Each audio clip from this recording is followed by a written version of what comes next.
To'mab o'lgan ko'chalarda ulug' Rabbi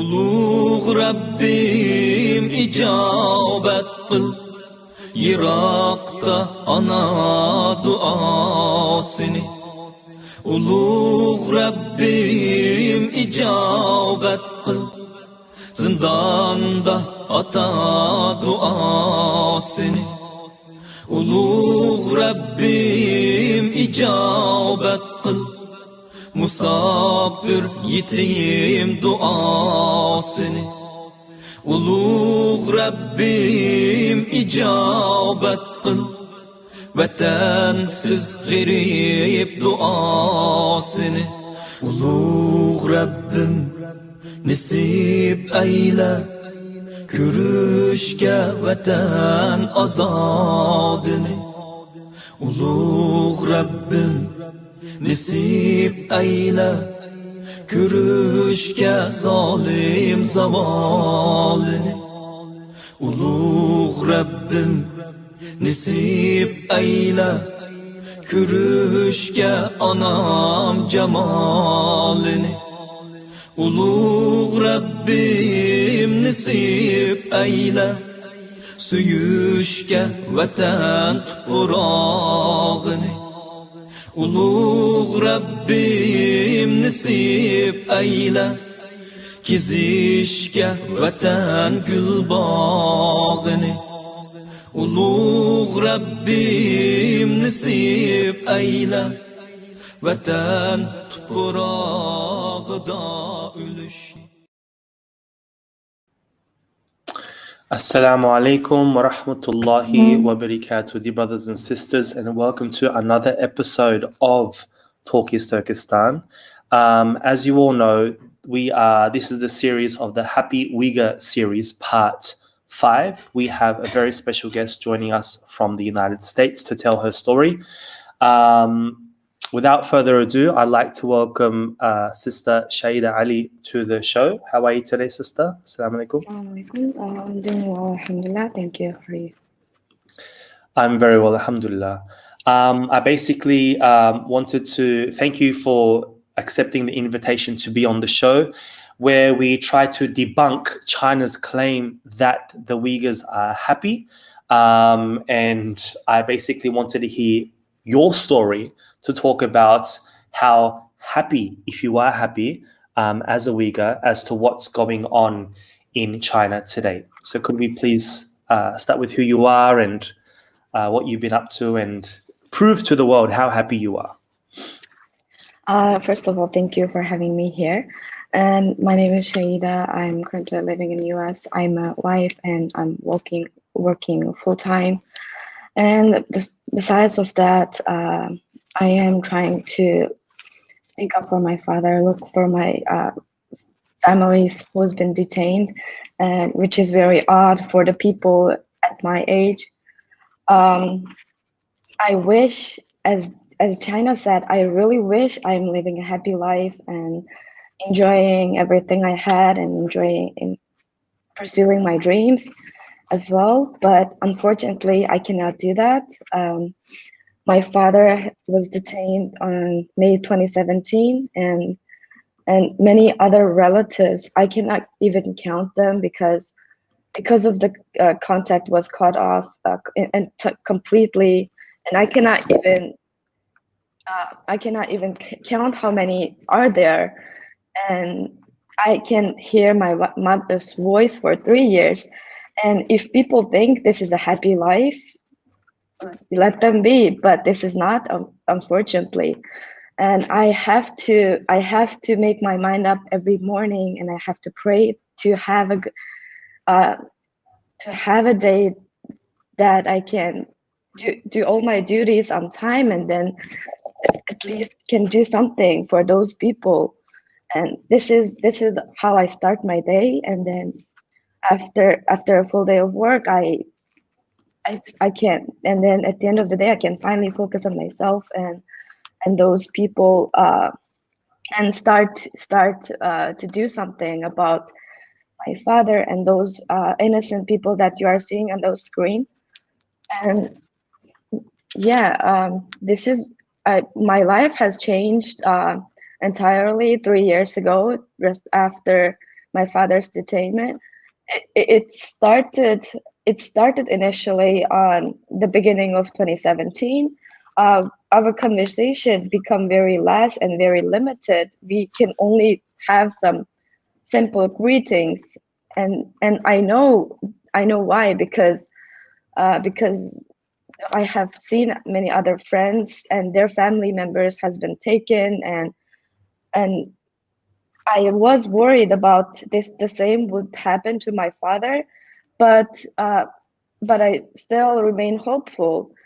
And also, my father was keep asking about the proof of where I live, the proof of the school from the Chinese embassies and things like that. I had to do all of those. I had to ask those people to give me the proof that I am going to a legitimate school and I'm not doing anything wrong to the Chinese government, things like that. And it took a month for me to gather all the evidence and send it to my father while I was at school, just because of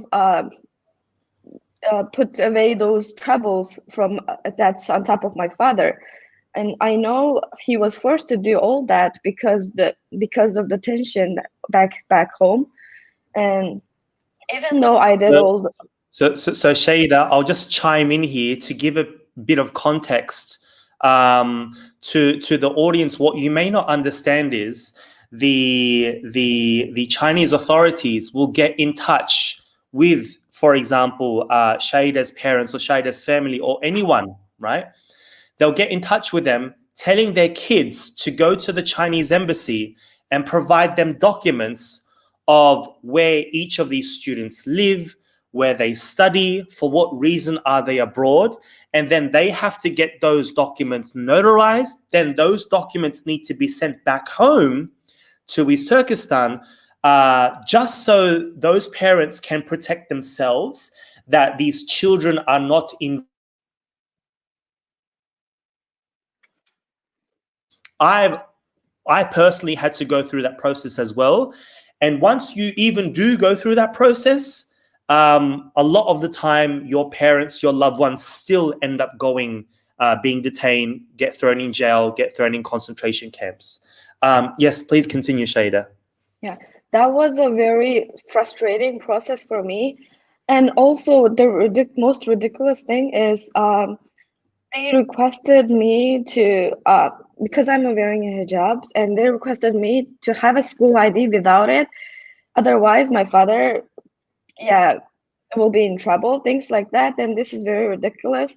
And I have to make up Photoshop a school ID to send it to them without a hijab. And even though I'm living in a free world, and I can't forget about those frustrating moments, but everything, the thing that forced me to do all of this is that if I do this, maybe my father will be in less trouble.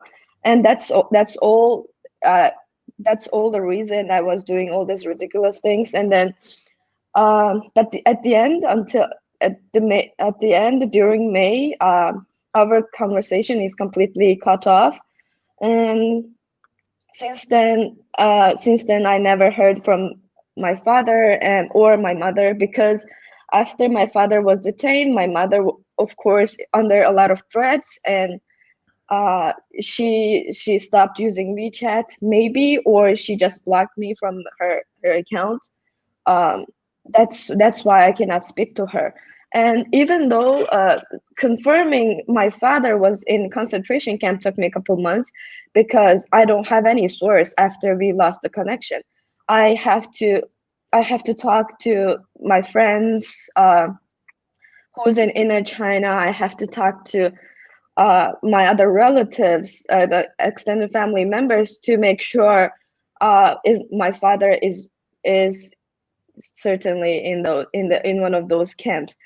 And after that, yeah, I was still so young at that time, and then I I couldn't find the resource to uh, I couldn't find the resource to find a solution for this situation, and I'm too worried about if I speak up any time, if I raise this issue, what will happen to the rest of the family.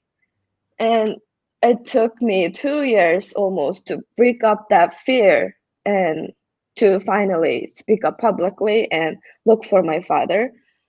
And besides that, in those 2 years, because I have outgoing personality, but one thing about me is I never share my pain or worries, or anytime when I feel sad, I never talk to anybody. But um, sharing this painful situation that has happened to my family was also a big challenge for me. But I have to do that, otherwise those my family members who are illegally detained will remain on the history forever without being known. So you've got here this family tree.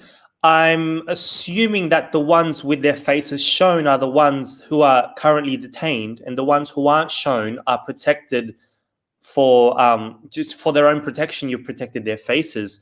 How many people are we talking here, and what are some of the reasons that you've received, news that you've received, that these people have been interned for? Um, Actually, you are seeing some of the faces, some of the members with the black color. They are also a victim. Okay.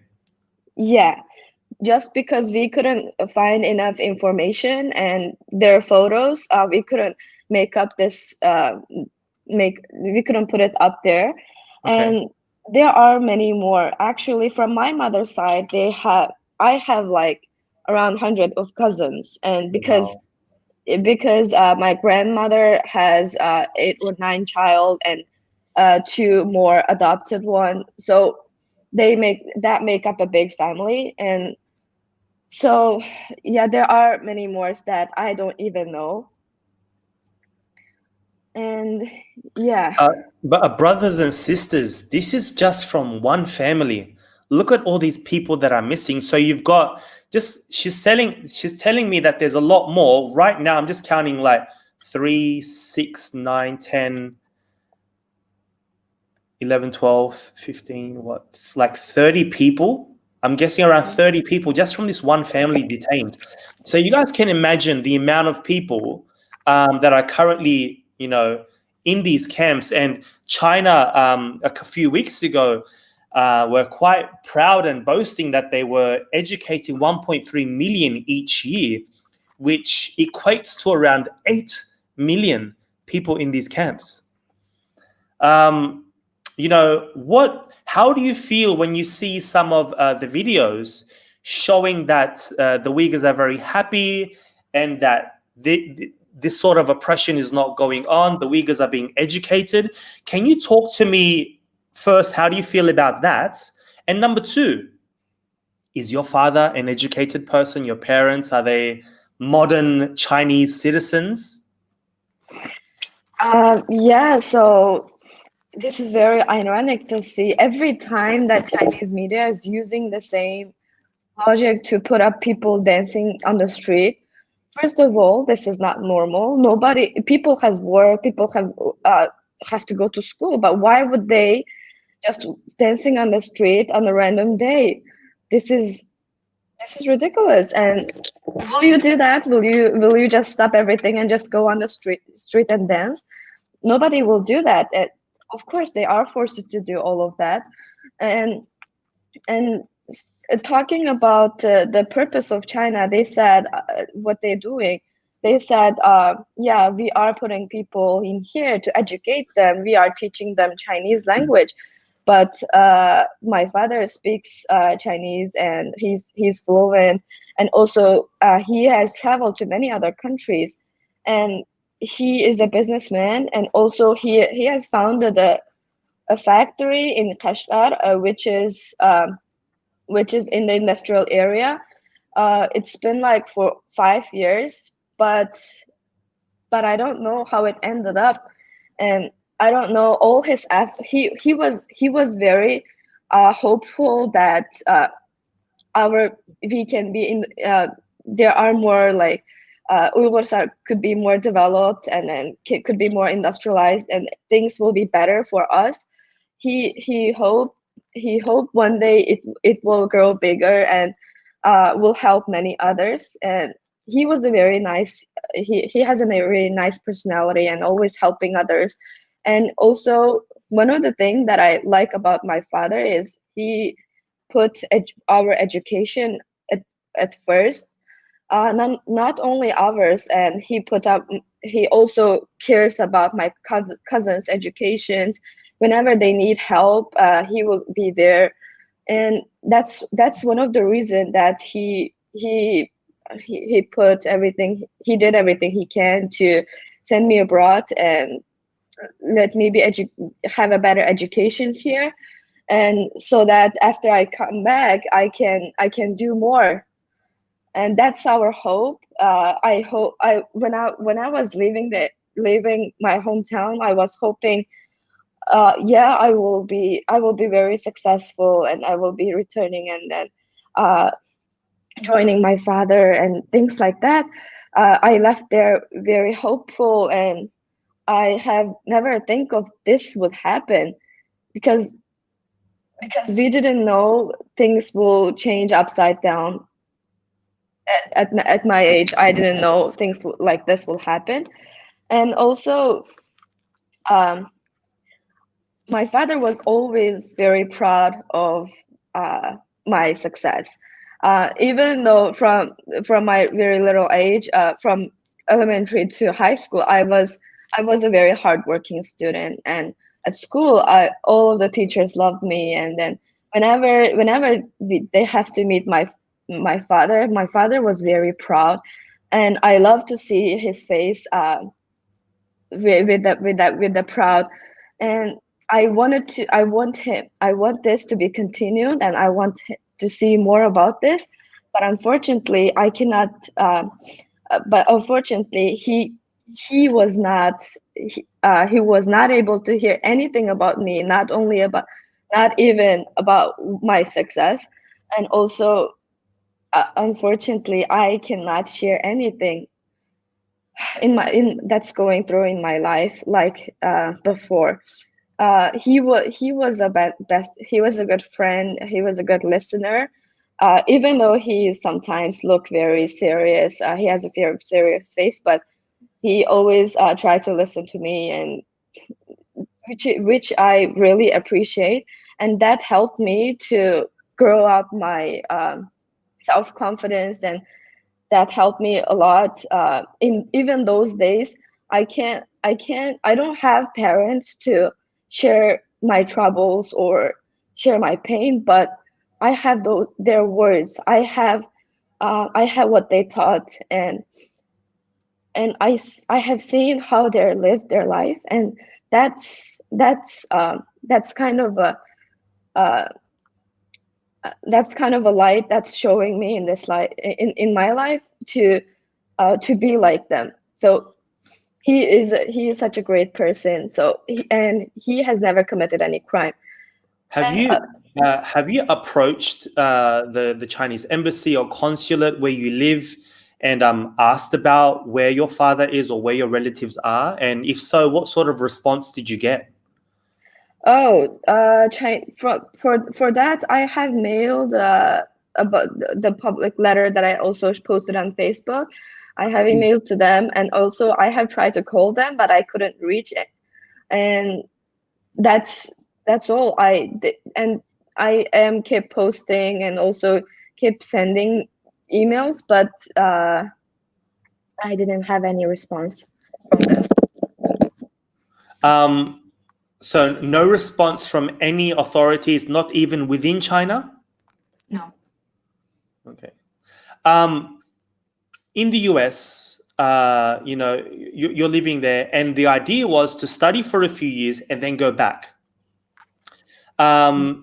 So what is it like what's the main reason, do you think? What I'm trying to say is, are you absolutely sure that no crimes were committed on your part or on your family's parts that would deem, like a good 50 members within your family tree to be detained in these concentration camps? I don't know how to answer a question. All my relatives are, some of them are like very decent human beings. Some of them are farmers. Some of them they never, like, all they do is focus about their family. They could never do anything to harm the government. And some others are working in a government, and also the government hired them, government approved them, and some of them are working for them, but they ended up in the concentration camp. And none of the crime they have been committed, as I remember, and they would not. They are such a nice and innocent person, and they would not commit any crime.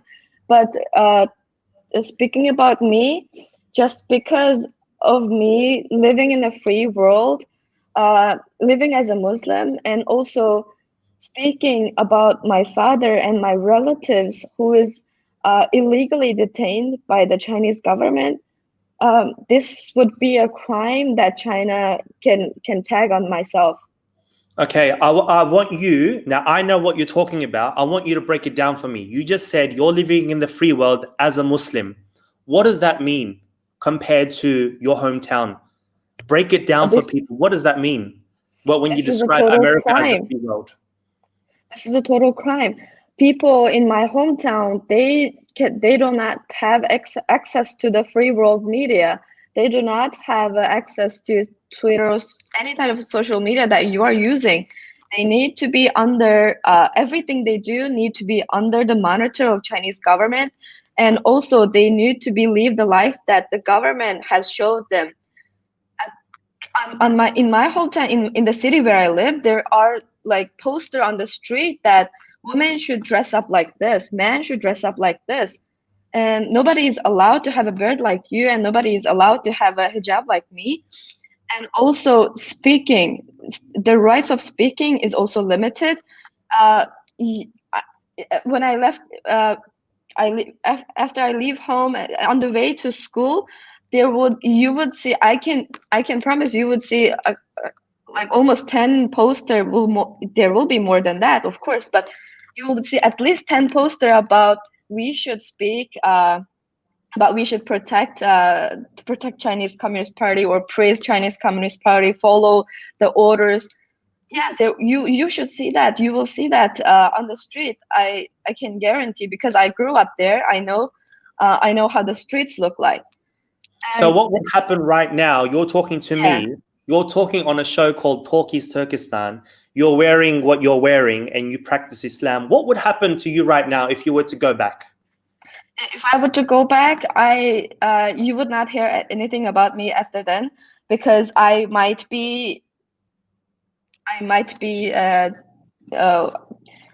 not be living, or I might be sentenced for a lifetime prison, or if they have mercy, they could put me 20 years of prison just because of this. Because I have seen many testimonies that people, just because of living abroad, or just because of wearing a hijab, like a couple of years ago, they was sentenced to prison for such a long time.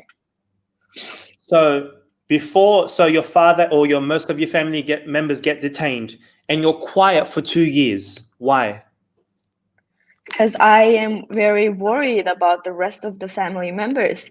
There are, if you see that see that family tree,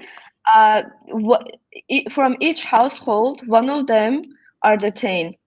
It might be the husband or the wife, or it might be the son. I am very worried about I'm very worried about the rest of the family members, and I'm worried.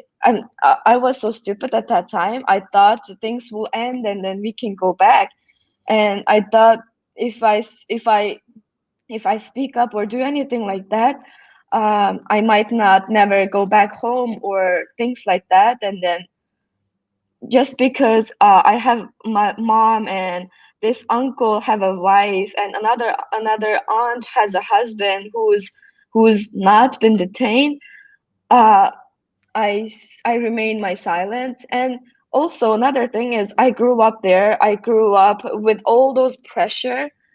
I lived there for 17 years. I know the consequences of those action. I know what will happen if people speak up even a bit about against the China. What I know the consequences, and I that that kept me silent for 2 years. So, what's the next step for you? You know, in the United States, you've got the Uyghur rights bill that's been passed. You've got forced labor. There's a push to promote, you know, getting the status of the Uyghurs quicker. I believe have you applied for refugee status in the United States, or are you thinking about it? And Yes, I have applied for that, and I am waiting to be. I'm waiting for that process to be finished. It is taking a long time, but at least I am living in a free country, and at least I have the rights to live here. Uh, so, that's what's your next step? You're campaigning. You're campaigning for your relatives, your father. What's the next step for you? I will continue this, and I will do as much as I can. And also, first thing is keep myself healthy, because with all those pressure I have not been well recently, and it's continuing. And also I have to do my best to raise my voice and at least get a response from Chinese government, and ask them to release those family members. And I really wanted to ask why. I really wanted to know why they are doing this, and then I will ask them to release and to let the justice served for them. And yeah, I will keep raising my voice for those relatives and other Uyghurs who's remain voiceless in the hometown. You know, as soon as you start, you know, campaigning for the Uyghurs and campaigning for your family on social media, even though you haven't got a government response, you would have got a lot of people who support the CCP messaging you, trolling Mhm. you, saying some things. First of all, what are some of the things or accusations they make, and what would you respond to these people?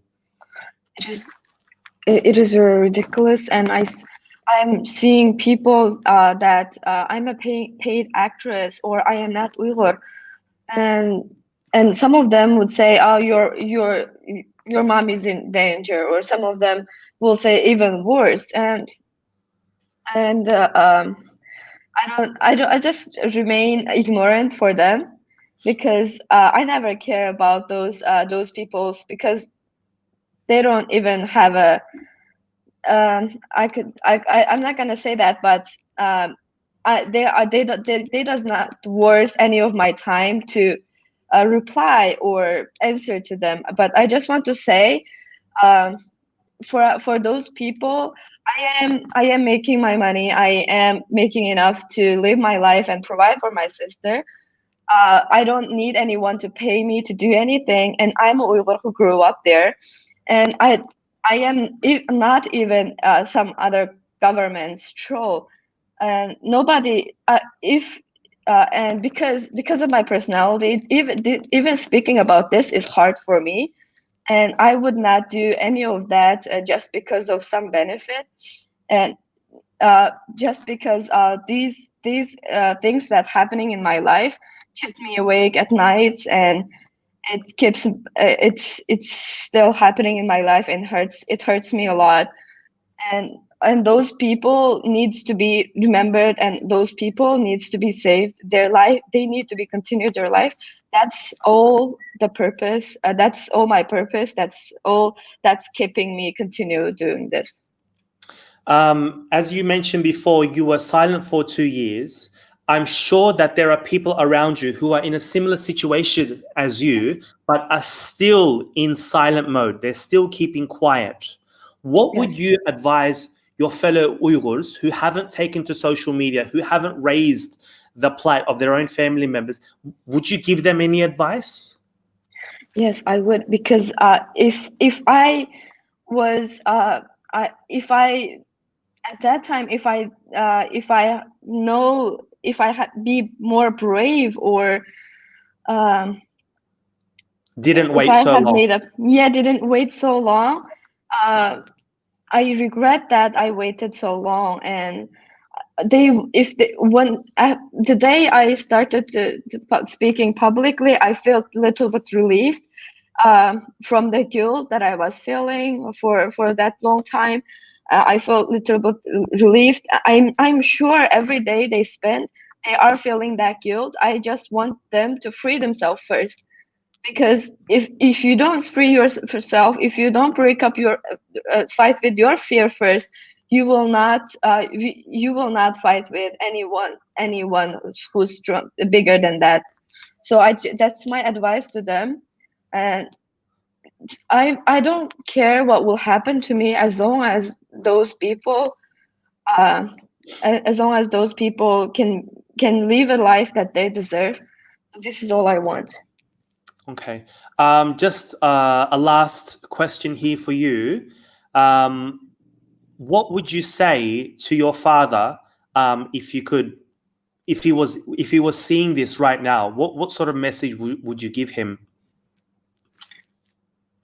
I want to tell him, Father, you are always so strong, and I want you to be stronger. And I want this will end soon. I hope, and I believe things will get better soon. I believe you will be freed soon, and I just want you to be strong. And the time will come very soon for us to reunite. And I miss you so much. Thank you so much, sister. Thank you for sharing your story. May Allah subhanahu wa ta'ala bless you and your family, and inshallah ta'ala, as you mentioned, you will be able to see your family and friends and your father and your mother again. Dear brothers and sisters, if you would like to, support Shayida Ali, please follow her. Spread the news of her family as wide as you can. I get a lot of messages saying, brother, what can I do? Brother, what can I do? I can only like and share. Well, you know what? Your like and share does mean a lot. Support her in any way. And you can just hear the pain in her voice. And brothers and sisters, don't think that hitting that share button or hitting that like button is nothing. Every little thing that we do, you will be rewarded for. And subhanallah, like going through it myself and talking to many others, it really is painful to bring this up, but we have to.